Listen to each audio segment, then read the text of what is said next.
www.congoconnexiontv.com. Un site nouveau dans un nouveau monde. Contactez-nous au 438 877 4064. Facebook Congo Connexion TV. Vous avez droit de savoir. Deux tendances sur l'actualité, sur un phénomène. Aujourd'hui, ce sont les réactions dans tous les sens au lendemain de la publication du calendrier des élections locales, municipales et urbaines. La deuxième actualité, ce sont les diplomates en poste à Kinshasa qui ont été rappelés à l'ordre par le chef de l'État. Et troisièmement, les officiels RD congolais et Brazza congolais sont en commission mixte pour tenter de régler cette question des expulsions jugées barbares des Congolais à Congo-Kinshasa. Pour débriefer aujourd'hui, Moïse Monidela, c'est le secrétaire général du RCDN de Roger Lumbala. Il est également coordonnateur de l'une des ailes des FARC, parce qu'il y a trois personnalités qui se revendiquent coordonnateur des FARC, Lisanga Bonganga, Martin Fayoulou, Jean-Pierre Kambila. Il est conseiller à la présidence, il est également du PPRD. Messieurs, bonsoir. Bonsoir, madame. Bonsoir et merci de l'invitation. Alors, on va commencer tout de suite par ce calendrier. C'est l'année prochaine, à partir du mois de juin, que les Congolais iront aux urnes pour élire leurs conseils municipaux, leurs bourgmestres, etc., etc. Et il y a eu toute une vague de réactions après la publication de ce calendrier. Au RCDN, vous avez réagi comment? Madame, je suis tenté de dire que c'est un calendrier opportuniste, irréaliste, fantaisiste. Un calendrier qui porte les germes d'un conflit, même d'une dislocation d'un pays, parce que après un conflit électoral, c'est un conflit politique. On a vu en 1960. C'est un calendrier qui n'a pas respecté les règles de l'art. C'est un calendrier qui n'est pas consensuel. C'est un calendrier qui n'a pas tenu compte des propositions, des suggestions de l'opposition. C'est un calendrier... Vous avez des représentants au sein de la CENI, justement? Oui, il y a des représentants, mais cela ne nous empêche pas, nous, acteurs politiques, de dire, d'avoir un mot à dire. Et la CENI, à ce que je sache, elle est indépendante. Et nous pouvons avoir des représentants là, mais lorsqu'ils sont là, ils ne représentent plus leur parti politique. C'est la règle. Et le parti, cela n'empêche pas, n'enlève pas la parole au parti politique. C'est un organe technique qui devait solliciter les avis des uns et des autres pour décider. C'est un calendrier. Il y a un cadre de concertation. Il y a un cadre de concertation justement pour ça. Il y a un cadre de concertation, mais c'est un calendrier qui peut nous amener à des conflits, qui peut nous amener à déborder le délai constitutionnel. En quoi? En quoi? Parce qu'on parle de recensement. Aujourd'hui, parce que dans ces calendriers... On en est encore aux élections de l'année prochaine, les élections locales, municipales et urbaines. Non, non. On n'en est pas encore à la présidentielle. C'est la présidentielle qui est conditionnée par un recensement administratif. Madame, le tout est lié. Vous ne pouvez pas nous empêcher, nous, d'avoir une projection. Lorsqu'on veut gouverner, on doit prévoir. Donc un homme intelligent, un homme sage voit le mal de loin. Il prévoit, il anticipe. Vous nous demandez de subir. Nous sommes des acteurs politiques, nous devons anticiper. Et nous voyons que ces calendriers portent le germe du non-respect de la Constitution. Et nous devons nous taire parce que lorsque nous demandons, on dit que c'est 2015. Et alors? Et les restes, c'est quand? Du gouverneur.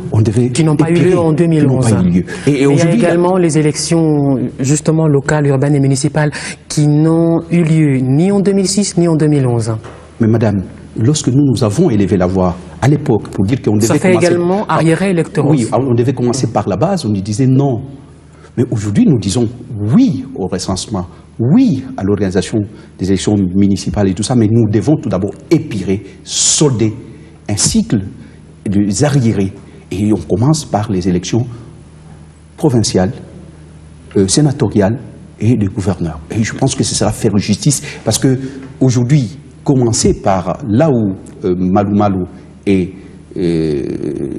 son bureau nous demandent de faire, ça voudrait tout simplement dire que nous allons déborder. J'insiste sur ça, parce que nous ne voulons pas déborder les délais constitutionnels, parce que ça peut nous amener à des conflits, et moi je ne veux pas les conflits dans mon pays. Monsieur Kambila, un calendrier qui, selon Monsieur Monidela, risquerait de nous amener au-delà de 2016. Voyez-vous, madame, je suis un peu à la fois étonné et triste de voir que dans mon pays, l'opposition apparaît complètement tétanisée, en dehors de tout raisonnement. Tétanisé par quoi? Tétanisée par son incapacité à faire des propositions et à regarder les choses, à être réaliste. Je reprends le mot de mon ami Monidela. Tétanisé leur pousse à n'avoir que des postures stratégiques politiciennes. On ne répond plus par rapport à une question précise, mais on prend des postures stratégiques tout simplement. Parce que qu'est-ce qui se passe aujourd'hui? Aujourd'hui, il se passe qu'il faut organiser des élections.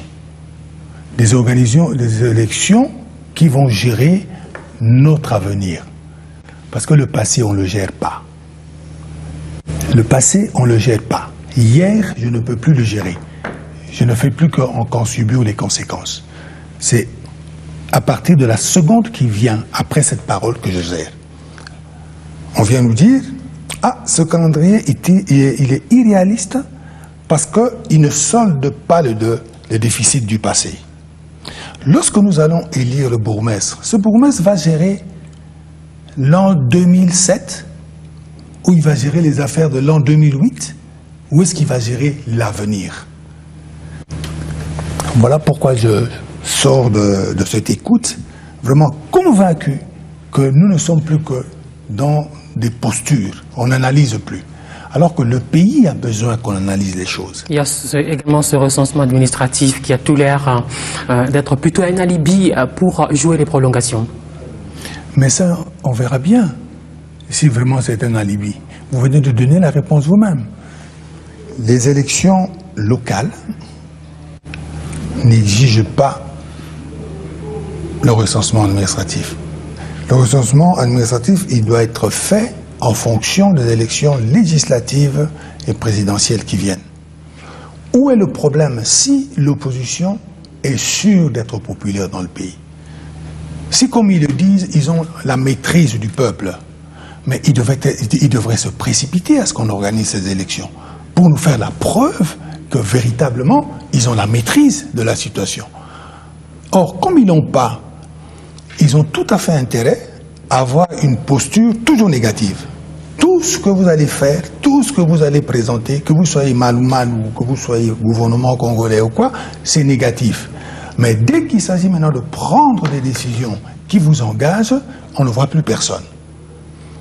Parce que lorsqu'on nous dit, vous devez payer les soldes du passé, mais je viens de répondre ici, je ne comprends pas cette affaire-là.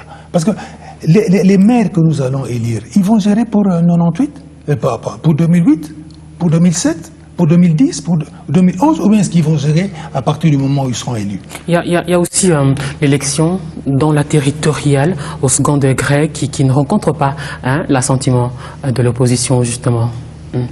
Oui, bien sûr. Déjà, madame, il y a aussi un problème. Il y a une loi qui est en chantier au Parlement. Et par rapport aux élections... nous nous posons la question, est-ce que par rapport aux élections proposées au second degré, la commission électorale évoque des soucis budgétaires. Oui, non, mais c'est le même alibi. C'est un faux alibi, madame, qu'on nous a présenté en 2011. On a rié, c'était l'élection à 2 tours. On nous a dit, parce qu'il n'y avait pas l'argent, et de 2 tours, c'était maintenant 1 tour, et bien on va nous amener à 1/4 des tours. Toujours, c'est un faux alibi, madame. Les problèmes ne se posent pas en termes d'argent, les problèmes se posent en termes d'organisation. Et l'organisation, il ne faut pas seulement régler l'argent. L'argent, c'est un moyen, ce n'est pas un but, ce n'est pas le but que nous poursuivons. Donc pour nous, nous disons, pas question d'élection au second degré pour répondre à votre question, pas élection au second degré. On doit laisser le peuple s'exprimer au suffrage universel direct. Si vous avez déjà la majorité des conseillers, Non, nous disons qu'il faut, parce que ça sera tripatouiller la Constitution ne le prévoit pas. Et pourquoi aujourd'hui... La Constitution ne prévoit pas quoi? Ne prévoit pas l'élection au second degré. Au suffrage indirect? Ne prévoit pas... Non, je suis tenté de dire, ne prévoit pas l'élection au suffrage indirect par rapport à ce qu'ils ont proposé, par rapport aux députés provinciaux. Ça ne prévoit pas. Ça ne prévoit pas au second degré. à moins que je me trompe. Au jour d'aujourd'hui, les députés provinciaux sont élus au suffrage universel direct. Mais on veut maintenant passer du suffrage universel direct au suffrage indirect. Et c'est que nous disons non. Et toutes les élections jusque-là, c'est passé au niveau du suffrage direct.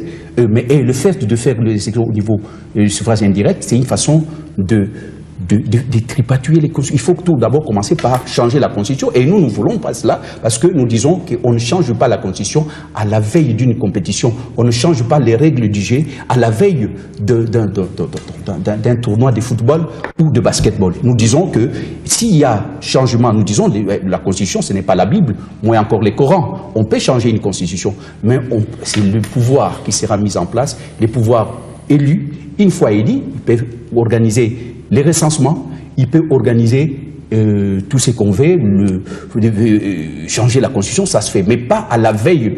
Parce qu'il ne faut pas qu'on nous prête des intentions que nous ne voulons pas qu'il y ait une élection transparente, libre et démocratique. Il ne faut pas qu'on nous prête des intentions que nous ne voulons pas qu'on organise la société. Il ne faut pas parce qu'ils disent que nous nous arrêtons à des postures stratégiques. Ce n'est pas une posture stratégique. Lorsque nous disons ça, lorsque nous proposons, nous disons oui au recensement, mais pas les recensements. Maintenant, les pouvoirs, le président élu, une fois élu, il peut organiser les recensements, il peut organiser les élections municipales, locales et urbaines. C'est ce que nous disons. Monsieur Kambila, pas question d'un recensement tout de suite. De son point de vue. Ça m'étonne parce que dans ce pays, nous avons une loi. Et la loi fondamentale, elle s'appelle Constitution. Tout ce que nous devons faire, parce que nous nous sommes battus pendant de nombreuses années dans ce pays pour avoir un état de droit. Donc tout ce que nous devons faire, nous devons nous référer à la Constitution. Est-ce que la Constitution prévoit, oui ou non, des élections directes et indirectes? Je réponds oui. Malheureusement, ce n'est pas la Constitution ici pour donner l'article exact. Mais je mets ma main à couper que c'est prévu dans la Constitution. Puisque c'est prévu, personne ne peut dire « vous ne pouvez pas le faire, vous ne devez pas le faire ». Ça, c'est déjà un. Deuxièmement, non seulement on se met dans des postures... Mais s'il vous plaît, nous avons fait des élections dans ce pays. Et les députés provinciaux étaient élus au suffrage indirect ou direct? À moins que je me trompe. Ils étaient élus jusque-là au suffrage direct. Et pourquoi maintenant on doit changer la règle du jeu avant une compétition? C'est ce que nous sommes Moïse, quoi qu'il en soit, la Constitution ne l'interdit pas. La Constitution le permet. L'article 220 consacre que le principe du suffrage, le principe universel, du suffrage universel en fait. Voilà, pas direct ou indirect. Universel. Voilà. La Constitution, elle fixe la règle générale et la loi, c'est une loi de mise en œuvre. Comment est-ce que ce principe qui est prévu dans la Constitution sera mis en œuvre? La loi sous laquelle nous avons voté en 2006, elle a mis en œuvre les élections de 2006. Maintenant, il y a une autre loi qui va venir, qui va mettre en œuvre, qui va organiser les élections de 2015 et un peu plus haut, un peu plus loin. Cette loi-là, elle sera rédigée en fonction de la Constitution.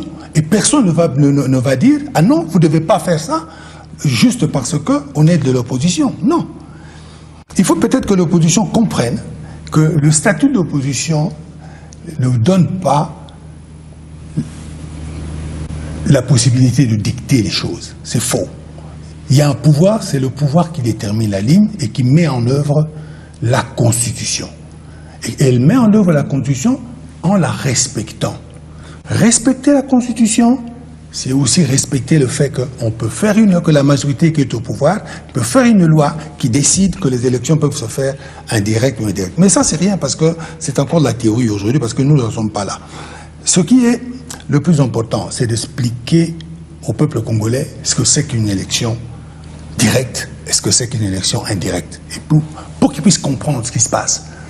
Pour que ce ne soit pas que du charabia comme ça et des choses difficiles à comprendre. Parce que c'est très facile. Élection... les Congolais, ce n'est pas des cancres. Dans leur grande majorité, ils le savent. Hein. Bon, alors, puisqu'ils le savent, ils savent aussi que si dans ma commune de Lingouala, nous faisons confiance à Madame Berthe et à Monsieur Alphonse, ça veut dire que nous lui faisons confiance. Et si nous lui faisons confiance, nous pouvons très bien lui dire, Monsieur Alphonse, Madame Berthe, plus loin, vous allez voter Monsieur Isaac ou Madame Angélique. Où est le problème? Pourquoi il faut absolument prendre des postures d'opposition là où il n'y a pas besoin. Parce que si vous avez, et d'ailleurs vous avez posé la question vous-même tout à l'heure, si vous êtes fort, politiquement fort, et vous êtes crédible, vous allez avoir le maximum de gens au premier degré, c'est-à-dire aux élections locales.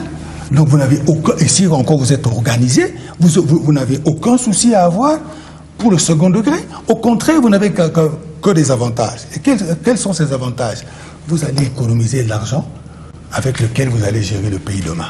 Quoi qu'il en soit, que ce soit la majorité ou l'opposition, tous, vous êtes complètement coupés de la base. Non, madame, je voulais réagir par rapport à ce qu'il a dit. Moi, je suis pour la souveraineté populaire. Alors, les élections municipales seront très difficiles pour tout le monde. Cher à Rousseau. Parce qu'aujourd'hui, lorsqu'il parle, il veut réduire les corps électoraux. Et nous voulons que le peuple s'exprime dans sa majorité, dans sa diversité. C'est ça, cette démocratie que nous voulons. Lui, il dit que c'est la même chose, c'est pas la même chose. Et dans la Grèce antique, il y avait des gens qui étaient des citoyens qui ne pouvaient pas voter. Il semble qu'une élection directe coûte 200 millions de dollars. Non, je ne suis pas pour une démocratie censitaire, la démocratie des riches. Je suis pour la démocratie des pauvres. Le pauvre de Kinshasa doit s'exprimer, il doit sanctionner. Et ils ont peur de cette démocratie populaire, de cette démocratie. Lui, ils veulent la démocratie censitaire, des cadres, des gens dans une salle qui votent, qui élisent. Et nous ne voulons pas ces... Donc, tu vois, il y a déjà une différence des conceptions démocratiques. Et par rapport à ce que vous dites que nous sommes à côté de la plaque, et ils sont à côté de la plaque en proposant... Coupés de la base en proposant ces genres de démocratie. Vous voyez, vous avez bien compris qu'ils ne veulent pas, ils ne sont pas en phase avec le peuple, et ils craignent qu'il puisse y avoir une démocratie à suffrage direct, où la population s'exprime, parce qu'ils seront sanctionnés par rapport à ceux qui sont dans parce qu'ils sont incapables de nourrir la population, ils sont incapables d'apporter les poulets ou les minimums à l'assiette du plus de minuit. Alors, cette autre question, croyez-vous que la commission électorale aujourd'hui devrait s'y prendre comment pour avoir les moyens de faire mieux que 2011 hein? Mais il faut déjà commencer par consulter. Il faut consulter. On ne peut pas décider d'autorité d'une manière unilatérale. Ils doivent continuer à consulter et les conseiller en démocratie. Mais elle vous consulte? Non, madame. Je vous dis bien que par rapport au calendrier, nous sommes surpris. Vous avez enregistré. Il y a eu une feuille de route. Vous avez enregistré des protestations. Il y a eu une feuille de route publiée depuis le début de cette année ou même l'année dernière, si je ne m'abuse. Une feuille de route qui annonçait le calendrier électoral. Une feuille de route qui contenait des propositions, des hypothèses. Et vous avez eu tout le temps pour les examiner et faire des propositions. Je suis en train de répondre à votre question. La CENI doit écouter, doit consulter. Il ne doit pas prêter l'oreille à un seul groupe, à un seul famille des observations sur la feuille de route? Oui, madame, nous avons émis des observations. C'est que je suis en train de dire. Nous avons dit qu'il y a des arriérés. Mais pourquoi vous dites que vous avez été surpris par ce calendrier? Des arriérés électoraux, nous avons cru qu'ils vont tenir compte de nos suggestions, de nos propositions. Mais malheureusement, pour eux, la CENI, au jour d'aujourd'hui, c'est comme si elle écoutait tout simplement une famille politique. Et c'est la tendance, c'est ce qui caractérise la CENI d'aujourd'hui. Et nous voulons que la CENI puisse être l'église au milieu du village, qui puisse écouter, puisse consulter, qui puisse tenir compte des réalités de notre pays. Parce que cette CENI dirigée par Malou Malou, c'est une CENI, chat échaudé, crée l'eau froide. Vous savez bien qu'il y a eu une élection dans ce pays où Malou Malou était obligé de publier des élections dans un char de combat. C'est pour dire que la situation n'était pas... Pourquoi? Non, il a été conduit à la télévision d'État en char de combat. Et c'est une situation normale? Oui, mais il n'avait pas été... Donc, nous sommes en droit aujourd'hui de nous poser la question, de douter sur la capacité de Malou Malou d'organiser des élections. On était en pleine guérilla. Et surtout que Malou Malou, moi je vous ai suivi, je suis suivi via une émission où on a posé à Malou Malou la question, vous êtes du PPRD. Tout le monde sait bien que Malou Malou, il est apparenté PPRD. Et comment vous voulez que nous ne puissions pas évoquer, nous ne pouvons pas élever la voix, nous ne pouvons pas dénoncer? Vous avez déjà vu sa carte d'adhésion du PPRD? Oui, il y a eu des gens qui l'ont dit, qui l'ont démontré, qui étaient même conseillers. Sa carte d'adhésion? Il était même conseiller. Vous avez vu sa carte d'adhésion? À la présidence. Hein, et donc, vous avez vu sa carte d'adhésion? Madame, j'ai dit des choses avec beaucoup de sérieux possible, avec beaucoup de minutie lorsque je parle, parce que Malou Malou a travaillé pendant très longtemps avec le pouvoir en place, le pouvoir actuel, et il y a même des accointances. Il y a même des familiarités avec ses pouvoirs. Et cela ne peut pas nous empêcher de nous poser la question sur la crédibilité de cette CENI, surtout la partialité de cette CENI, ou sur l'impartialité. Donc nous nous posons ces questions. Est-ce que Malou Malou sera cet arbitre-là qui va rendre le verdict et sans complaisance, avec beaucoup d'objectivité? Nous sommes en train de nous poser cette question. C'est quoi cette fonction officielle qu'on lui soupçonne par rapport à la présidence? Je sais qu'il a été recteur de l'université du Graben à Butembo. Il a été longtemps curé dans une paroisse en France. Il avait représenté la société civile au dialogue intercongolais de Sun City. Et puis, bon, peut-être qu'il y a une fonction que nous, on ne connaît pas. Monsieur l'abbé Malou Malou est une personnalité publique, connue, dont le curriculum est connu. Il n'y a pas une seule ligne Malou Malou, conseiller à la présidence de la République. Ça, c'est un. Deuxièmement, je connais tous les conseillers qui ont travaillé autour du président de la République depuis qu'il a commencé. Je les connais tous. Je suis capable de vous en fournir la liste, si c'est nécessaire. Bien. Mais j'aimerais quand même, il faut que les Congolais sachent que la CENI actuelle... Il ne fait même pas partie des conseillers occultes? C'est quoi un conseiller occulte? À chaque fois que quelqu'un... Mais il y a des gens qui parlent avec le président de la République et qui sont dans l'opposition, et qui sont sérieusement dans l'opposition. Personne ne les soupçonne. Un président de la République qui doit pouvoir parler avec tous ses compatriotes lorsque l'occasion se présente. Que Malou Malou ait parlé avec le président de la République sur tel ou tel sujet, qu'il ait fait partie de telle ou telle délégation. C'est un Congolais, un homme intelligent, d'une sagesse que personne ne conteste, d'une spécialité dans cette matière-là internationalement reconnue. Pourquoi on ne pourrait pas faire appel à lui quand c'est nécessaire? Pourquoi il faut absolument limiter l'accès au chef de l'État à ceux qui sont de son camp politique? C'est pas aussi... Mais j'aimerais quand même réagir sur une chose. Premièrement, il faut répéter et le dire clairement, parce qu'il faut que le Congolais le sache, que la CENI est composée des personnalités issues de toutes les forces politiques de ce pays. Comme Malou Malou là-dedans, c'est le président et non pas le dictateur. La CENI n'appartient pas à l'abbé Malou Malou. Ce que Malou Malou vient dire, c'est le fruit d'un travail fait en commun par les enfants de ce pays et issus de tous les partis. Ça, c'est une première chose. Il y a une deuxième chose que nos amis et compatriotes de l'opposition doivent savoir. Consultez. Lorsque vous allez en consultation, vous n'allez pas à la dicter. Okay.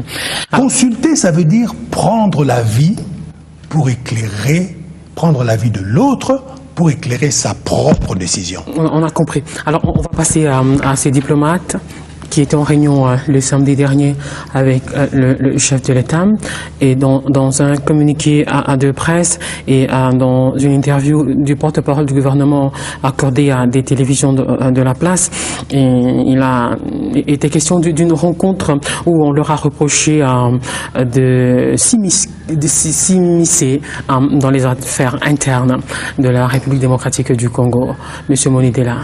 Madame, lorsque j'ai suivi cette raconte, j'étais sidéré. Je disais que le président Kabila a été mal inspiré. Je crois qu'il est là, il est en train de cracher sur la soupe, l'assiette, la casserole qui a nourri pendant longtemps son pouvoir. Vous trouvez normal qu'il y ait des diplomates qui convoquent des réunions Madame, M. Kabila, le président Kabila souffre d'un déficit de légitimité criante dans ce pays. Il a fallu cette communauté internationale pour lui donner la crédibilité de son pouvoir, pour accréditer, je peux dire, entre guillemets, son pouvoir. Parce que c'est un pouvoir qui était, comme je dis, c'est déjà un pouvoir titubant, qui était tutubant, aujourd'hui finissant. Attendez, un pouvoir suivant votre logique, qu'il les appelle à une réunion pour leur remonter les bretelles, ça veut dire qu'il n'a rien à voir avec leur soutien à sa légitimité. Et ça voudrait dire qu'aujourd'hui, que Kabila aujourd'hui est sur le banc des accusés. Il a la communauté internationale contre lui, ça nous réjouit. Et donc c'est que le travail que nous sommes en train de faire, le travail de l'enlever, de vouloir qu'il puisse quitter en 2016, c'est le travail de payer. Parce qu'aujourd'hui, je vous dis bien que sur le plan interne, il souffre son pouvoir souffre d'un déficit de légitimité criante. Et sur le plan international aussi, nous, ça nous réjouit. Je crois que moi, j'aurais préféré le président Kabila puisse continuer avec son calme légendaire qui parfois déroute ses adversaires, qui continue de faire une sortie et rater une sortie. Et je crois que c'est une sortie malencontreuse et qui aujourd'hui montre à suffisance qu'il est aujourd'hui honni par la communauté internationale, qui hier, cette communauté internationale a soutenu un pouvoir tutubant et aujourd'hui finissant. J'aurais voulu que le président Kabila puisse hausser les tons pour les problèmes de l'Angola. L'Angola qui est en train de pomper notre pétrole. J'aurais voulu que le président Kabila puisse hausser les tons pour les expulser des Brazzaville, où il a été humilié. Non seulement lui, on a humilié tout un peuple, on ne l'a pas senti. Il n'a même pas osé lever la voix. Mais pour des choses, les gens qui nous accompagnent, parce que ces gens-là, je dis, madame, il a fallu la francophonie pour que Kabila puisse asseoir son pouvoir sur le plan extérieur. Lorsqu'il a été élu, vous savez bien qu'il a invité beaucoup de chefs d'État. Il y a un seul chef d'État qui est venu. Le sommet de la francophonie où il a été snobé par Hollande. Oui, alors aujourd'hui, cette communauté internationale... Même si la dernière visite en France a réparé... cette communauté internationale qui l'a soutenu, voilà qu'il est en train de cracher sur cette communauté internationale. Et moi, ça me fait réjouir et ça me réjouit. Pris par le temps. C'était un coup de gueule, selon les dires de Monidela, un coup de gueule mal placé, Je fais de mon mieux là pour imiter le calme légendaire du président de la République, mais je n'y arriverai pas. J'avais dit tout à l'heure... du Mima qui a son Nakate. Non. Oh, dans le fond, ça n'a pas changé. Dans le fond, ça n'a pas changé. Joseph Kabila est resté un homme très très calme. Et je pense qu'il n'a pas, excusez l'expression, engueuler qui que ce soit. Il a tout simplement rappelé à certains diplomates les règles du jeu international. Les règles du jeu international stipulent clairement que lorsqu'on est dans un pays, on respecte les lois de ce pays-là. Et ici, aucune loi, aucune ligne de la Constitution ne permet à un diplomate de convoquer des réunions politiques chez lui, quelle que soit la raison. Et ça, même si c'est pour jouer les bons offices. Les bons offices en diplomatie, ça existe, mais c'est des choses qui se font à ciel ouvert, clairement. On se met d'accord avec la partie X, on se met d'accord avec la partie Y, les deux parties sont d'accord, ils vous désignent pour jouer les bons offices, ils précisent les conditions de ces bons offices et vous passez à l'action. L'abbé Malumalu a été cité parmi les personnalités convoquées justement chez l'un de ses diplomates, Martin Kobler pour ne pas le citer. Alors interrogé sur ce même plateau, il a évoqué une résolution du Conseil de sécurité justement qui allait dans le sens de faire jouer au représentant spécial du secrétaire général des Nations Unies les bons offices. Mais lorsqu'il est dans son rôle, il n'y a aucun problème. Lorsqu'il est dans son rôle, il n'y a aucun problème. Il est tout à fait en droit de rencontrer l'abbé Malumalu, de rencontrer Monidela, de rencontrer pourquoi il tout ce qu'il veut. Pourquoi il s'est fait engueuler alors? Non. Il ne s'est fait... il s'est fait pas engueuler. Pourquoi il n'engueule pas les gens? Des reproches. C'était juste une métaphore. C'était juste une métaphore. Ok, pas de problème. On a le président de la République. Mais madame, c'est pas très loin de ce que le porte-parole du gouvernement a dit. Est-ce que je peux parler sans être interrompu? Ça serait bien. Le chef de l'État a tout simplement rappelé aux diplomates leur devoir. Et ça, ce n'est pas un incident. C'est quelque chose de naturel, de courant, je dirais même de banal.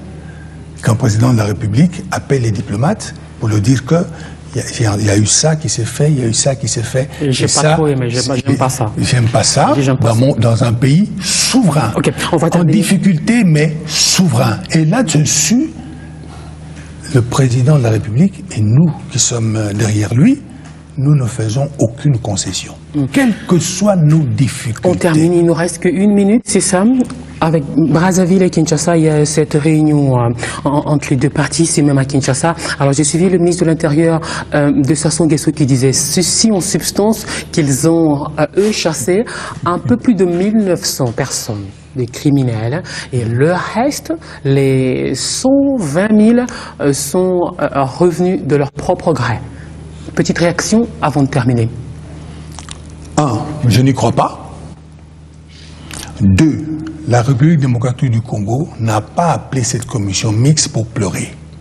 Non, c'est faux. Et pourquoi faire? On a nous sommes un grand pays, nous avons l'espace pour abriter nos compatriotes. C'est pour régler les problèmes. Parce que quand vous voulez mettre les gens en dehors de votre maison, vous devez quand même respecter la dignité de ces gens-là. Et par rapport au pays, c'est la même chose. Et s'ils résistent? Voyez-vous? Pardon? Et s'ils résistent? Mais il y a des tribunaux. Ça devient un déguerpissement forcé? Ou... Mais même le déguerpissement forcé, ça ressemble à un déguerpissement forcé? il respecte des règles. Vous allez déguerpir quelqu'un de chez vous en violent? Il y a nos femmes qui ont été violées là-bas, c'est inadmissible. Il y a des gens qui ont, dont on a arraché des biens, c'est insupportable. Il y a des gens, on a vu des images, des gens torturés, blessés, tout ça. Et c'est ça. On réclame réparation, on réclame justice et réparation. Tout à fait. Moïse Monidela, on termine avec vous. Oui, Mamina, j'aimerais bien dire que nous n'avons pas à tolérer la manière que cette expulsion s'est faite. Nous condamnons avec la dernière élogie la manière. Hein, et là, nous disons, il y a une responsabilité du gouvernement congolais, mais il y a la culpabilité du gouvernement congolais d'en face et la culpabilité de notre gouvernement. Donc Sassou est responsable, mais le président Kabila est coupable. Pourquoi je l'ai dit? Parce que dans les relations internationales, c'est l'expression des rapports de force, madame, qui compte. Il faut être fort, il ne faut pas avoir un pays des pleurnichards, des gens qui ne sont là que pour pleurnicher. Si le gouvernement congolais d'en face avait trouvé ici des gens capables de défendre les intérêts, ils ne pouvaient pas oser le faire, parce que même à l'époque de Mobutu, on n'a jamais vu de tels. Donc dans les relations internationales, les rapports de force, nous devons être forts pour être respectés. Et les problèmes se posent avec les Angolais, et vous voyez, notre pétrole est en train d'être pompé matin, midi et soir par les Angolais. Ou en Ouganda, c'est pareil. On profite de notre faiblesse. C'est notre faiblesse qui fait qu'aujourd'hui, on est en train de nous expliquer. C'est pour ça que je disais, j'aurais voulu attendre le président Kabila hausser les tons pour la manière qu'on a expulsé les Congolais à Brazzaville. Il n'a pas dit même pas un mot. Il a dépêché des émissaires. Mais pourquoi aujourd'hui il pouvait parler avec les ambassadeurs, avec les émissaires? Vous voyez que là où les intérêts du peuple congolais sont mis en cause, on ne sent pas le président de la République. Et là, on se pose la question, est-ce qu'on a des gens qui défendent nos intérêts? Il est parti en France. Hollande défend les intérêts des investisseurs français, des hommes d'affaires français. Et lui, il défend nos intérêts. Il est parti là. C'est pour ça, c'était une visite de villégiature, sinon de protocolaire. Il n'y a rien que le Congo bénéficie de tout cela. Donc nous devons avoir un pouvoir fort qui s'est fait respecter par nos voisins. Merci beaucoup d'avoir été dans ce débriefing. Moïse Monidela, secrétaire général du RCD-N de Roger Lumbala. Qu'est-il devenu, Roger Lumbala, au fait? Un citoyen congolais, il va venir d'un moment à l'autre, il sera là. Des citoyens, il est député, déchu d'une manière illégale et arbitraire, mais il viendra, il sait se défendre. Lorsqu'il viendra, vous allez lui poser la question, il vous dira ce qu'il est devenu, mais moi, à ce que je sache, il est congolais. On ne peut pas lui enlever au moins ces titres-là de congolais. Il a encore des poursuites judiciaires? Je ne suis pas le dossier de Lumbala, mais je trouve quand même un peu particulier qu'un député aille trahir son pays. Merci beaucoup. Jean-Pierre Kambila, vous êtes du PPRD. Ce débriefing qui se termine ici. C'était avec beaucoup de plaisir que nous étions avec vous sur ce plateau. On se retrouve la semaine prochaine. Toi et moi, nous sommes notre avenir est commun. Si ensemble on s'en sort, cette nation connaîtra son essor. Yakae, tokomalisa pasika pona mboko yo. Mabele na biso. À Biwan, nous envisageons à dater de ce jour une série d'activités pour commémorer tous ensemble et sans exclusive le 30 juin, journée de l'indépendance. Mon souhait est que nous qui sommes ici et tous ceux qui sont au-delà de cette salle, que nous déclarions être prêts à apporter notre contribution à la construction de l'avenir du Congo. Une lecture qui se fonde beaucoup plus sur le sens d'organisation au Congo, qui en fait... Vous avez droit de savoir. www.congoconnexiontv.com Un site nouveau dans un nouveau monde. Contactez-nous au 438 877 4064. Facebook Congo Connexion TV.